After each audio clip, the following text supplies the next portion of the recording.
3 useful prime factoring tricks. 2 really easy, 1 really cool. Does everybody out there remember what prime numbers are? It's probably been a while. In case you're still a little vague on the topic, a prime number is a number with no factors other than itself and 1. If a number is not prime, we call it composite. 7 is prime because there is no number other than 1 and 7 that you can divide into 7 and get a whole number back. 6 is composite, in other words, not prime, because you can divide 6 by 2 and by 3. Here are the first 10 prime numbers. The series goes on forever, but usually the first 10 or 15 will be all that you'll run across.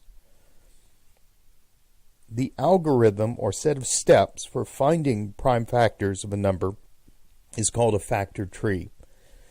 To get a factor tree, start with the smallest prime factor of your original number. So with 12, the smallest prime factor would be 2. With 45, the smallest prime factor would be 3. Put that smallest prime on the left branch. Divide the original number by the prime factor. Put the result on the right branch and repeat until you get all prime numbers. In an age of laptops and smartphones and tablet computers, we pretty much always have access to a calculator, which makes it very easy to check if a given number is a factor of another number. All you have to do is divide and see if your answer comes out to be a whole number. For example, if you divide 45 by 5, you get 9. 9 is a whole number, so therefore 5 is a factor of 45. If you divide 45 by 2, on the other hand, you do not get a whole number answer. Therefore, 2 is not a factor of 45.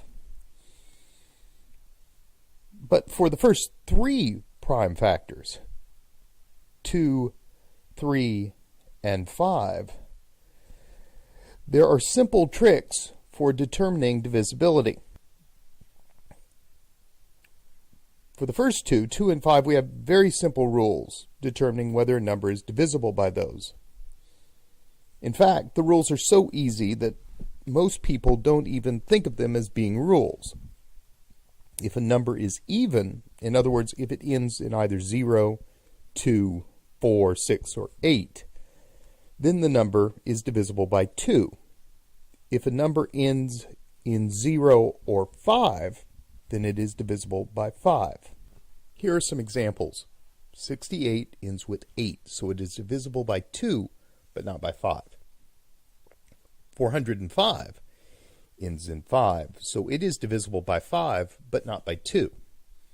1000 ends in 0, so it is divisible by both 2 and 5. The rule for determining if a number is divisible by 3 is not as simple as the first 2 rules we just covered, but at least for a mathematical principle, it actually turns out to be kind of fun. Let's take a look at the first 12 multiples of 3. A multiple is the opposite of a factor. It is a number you can get by multiplying a certain number by some other whole number.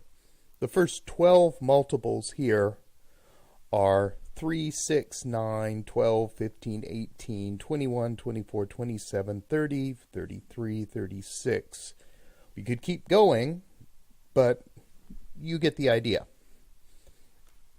Technically, the rule I'm about to give you works for all multiples of 3, but we can probably skip the first 3 because, well, you can more or less tell just by looking.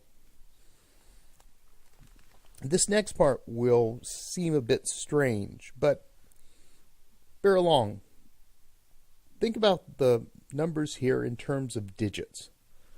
So for 12, the digits are 1 and 2. For 15, the digits are 1 and 5. For 24, the digits are 2 and 4. For 36, 3 and 6. Look what happens for each of these numbers when you add the digits together. 1 plus 2 equals 3. 1 plus 5 equals 6. 1 plus 8 equals 9. Now look at the next column. 2 plus 1 equals 3. 2 plus 4 equals 6. 2 plus 7 equals 9. 3 plus 0 equals 3. 3 plus 3 equals 6. 3 plus 6 equals 9. This works for any number, no matter how large. If the sum you get is larger than one digit, in other words, if you get a 2-digit or a 3-digit number or whatever, just repeat the process. Let's take 867. 8 plus 6 plus 7 is 21. Now we take 21 and do the same thing. 2 plus 1 is 3. Now that we've tested this, according to our theory, our rule, 867 has to be divisible by 3. Let's check it with a calculator. 867 divided by 3 comes out to be 289. It's a whole number, so it is divisible by 3. This rule will work for any number, no matter how large. And if it doesn't work out this way, then the number is not divisible by 3.